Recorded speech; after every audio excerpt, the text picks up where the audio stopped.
play for a share of $100,000 in cash and prizes every month at Club WPT. Oh, just call. Player 4 call. Does not want to play a huge pot with ace-king against Patrick, who has been relatively sane so far. Ideal on just 33 big blinds here. You definitely don't want to shove with the pocket threes. No. Because then you're against two reasonably strong ranges, and one of them will call you a lot of the time. And if you get the set, you're really likely to get paid because the pot's already 1.5 million, and you only have 3 million but left. if you have 25 bigs, you're never flatting. Right, right. So should the extra 6 really make that, or 7 really make that much? There is some line. If you have 40 maybe, but I think it's 200,000. So great flop for Emma. She did not get out drawn by a set. Player calls. Or I guess she was behind to be fair, but no one made a set. Check a bet. That's not necessarily, the cutoff with a bunch of people that are going to squeeze behind. He probably saw himself more on the button and didn't expect, any big moves from Cavs again there, obviously on the shorter stack, unless he gets a big hand.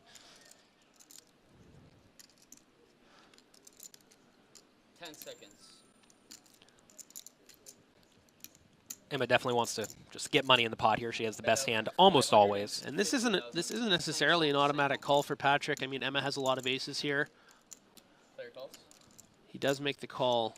This is a dicey spot because if you think Emma's flatting hands like ace-king and ace-queen, and well, she has the heart. Yeah, the heart combos is obviously what he's considering, and then I guess the floats. I mean, 4, 5, 6. I mean, it can't be that many.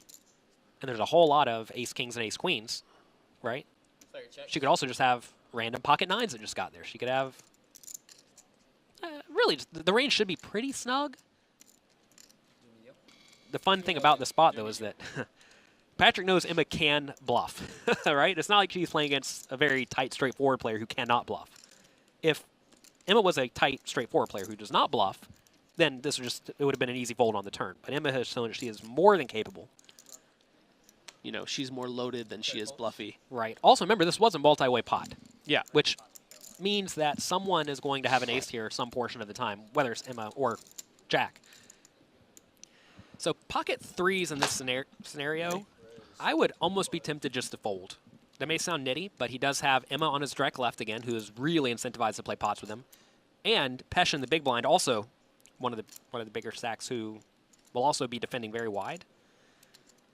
I think the important thing to recognize, as much as Emma is a concern, Jack really hasn't been getting out of line on the final table with 3 bets. Right. Of course, Cavs again only has really a reshove stack. So sure, he is going to be playing heads up with Pesh a lot, but he's going to be able to represent a lot of different hands. And unfortunately this time didn't get through Emma, but that's certainly okay. As you are against more and more opponents, you need to really shy away from hands that are going to be dominated. So why not raise? Yeah. She is not afraid to fight. Let's use our position. I don't think you're allowed talking about this hand because you already folded pre-flop. You're right. You don't have a set in a raised spot. I don't. I'm just gone. To be fair, I don't think I've ever folded a pair pre-flop in my life.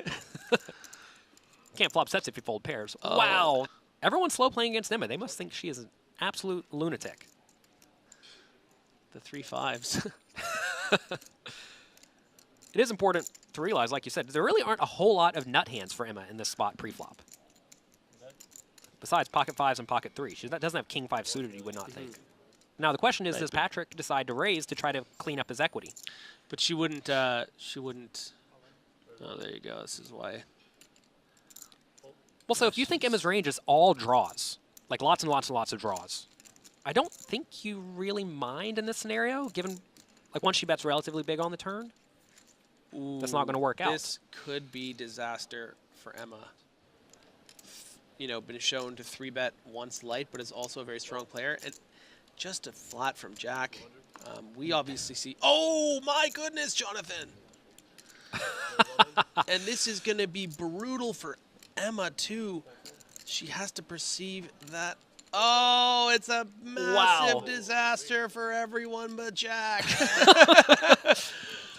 Easily. Instead, this happened. So we were both kind of annoyed that he slow played once again, but this time it maximally paid off. Cavs again looking for a 4 or 5 of spades here, deuce of spades. any spade to make it a little interesting for him. Okay. Why not? At the WPT Montreal final table. And it's a spade! Oh my gosh. Well, no, I think Jack is out.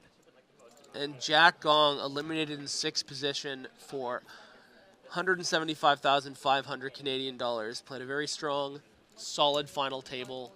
He got it in with Really aces. Small balling it, trapping with the pocket aces. And a tale as old as time. Just like that, he is long gone silver right out of the tournament. Aces getting cracked. Aces down to ace king and ace queen.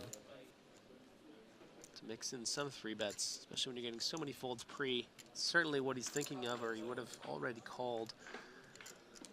But he also might feel more comfortable playing small ball, and that's exactly what he's going to do. Yeah, I was going to say, I feel like I don't 3-bet in this spot enough. Whenever I am the second or third stack at a final table against one of the big stacks, I feel like I'm pretty nitty. But maybe that's a mistake. I mean, I don't know. And he did flat this time and gets the nut flop, but this is a board where Emma should not lose her mind too much. Well, now she may. Baby doll. Huge turn card here for Upeshka da Silva. Some check raises maybe. Get those queens to start betting. But he is going to elect to bet, knowing that that queen hits her range. So, Emma's going to call pretty much every time, right? Yeah. A lot of people think in this scenario they maybe should raise to try to protect their equity or push the draws out. The problem is that when you do that, when you are beat, your opponent's never folding. Oh! Interesting to see if he opts to make a sort of smallish. Yeah, he's going to do the block bet. She won't go for the bluff here. And he's going to be able to find out really easily. Well, you say that. We know Emma likes to bluff. And there aren't a whole lot of hands that make sense to raise here besides exactly a queen. Emma could just have, I mean, could she ever have queen 9? I don't know. Oh, he is going for it, though. Wow. Using the 9 and the 7 as blockers. Whenever you do lead tiny on the river like Pesh did, it's important to make sure you do lead with some nut hands small. Not a lot of your range, but a tiny portion of your range. I think it's obviously a really brilliantly creative play, but he does recognize he's trying to get her to fold a queen, and he's just saying that he has a full house, which is, very hard to have. Right? Because she could just have a slow played 9s or 7s or a random queen 9 that decided to play it oddly. And she did not fall for it. Player calls. Player folds. I'm electing just to call. This is a spot where she could call or 3-bets. Heads up.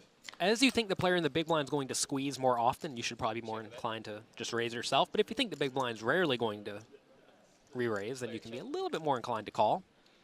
Interesting to see Kavnikan not even elect to consider completing with the 7-3 suited, getting quite a good price. We saw earlier he was defending as light as 7-5 and 8-3 suited, but now that he has all these chips, he's kind of wants to chill out. As you predicted. 10 seconds. You can't do it any better than get it all in 3 ways with pocket aces. Player announced raise. And this is just beautiful stuff here from Emma. She is not afraid at all. I'm always a little bit cautious raising in these spots, but I just love the fact that, when it doesn't work out earlier, she still has, that confidence to continue firing on the cylinders that make her feel comfortable, grateful, and inclined to, step out of the way for a little while. But of course, he's going to open the queen jack off on the button. But is he going to fight with it? My instinct says no, but Pesh has been coming out with him. 25,000. I'm rooting for him to re-raise all in. You think that ever happens? He's counting out chips. 10 seconds. Some players, if you 3-bet them over and over, they just get tired of it. They're done. Yep. They will play back with you now because they realize you're messing with them. And some people don't like to be messed with. Final table strategy here, and we've certainly seen it. Now, this is going to be fun. Will he be able to make a big call down with the queen jack?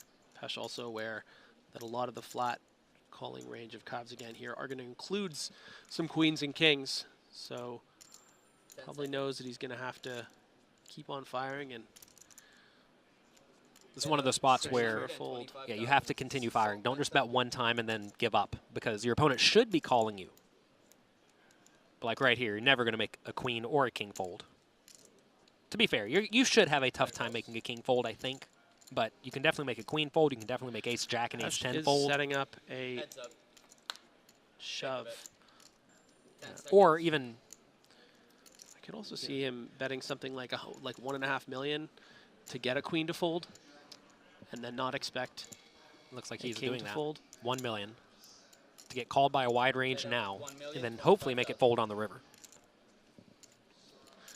But he also might expect to see a queen fold here. I mean, Cavs again certainly doesn't want to keep on putting in chips.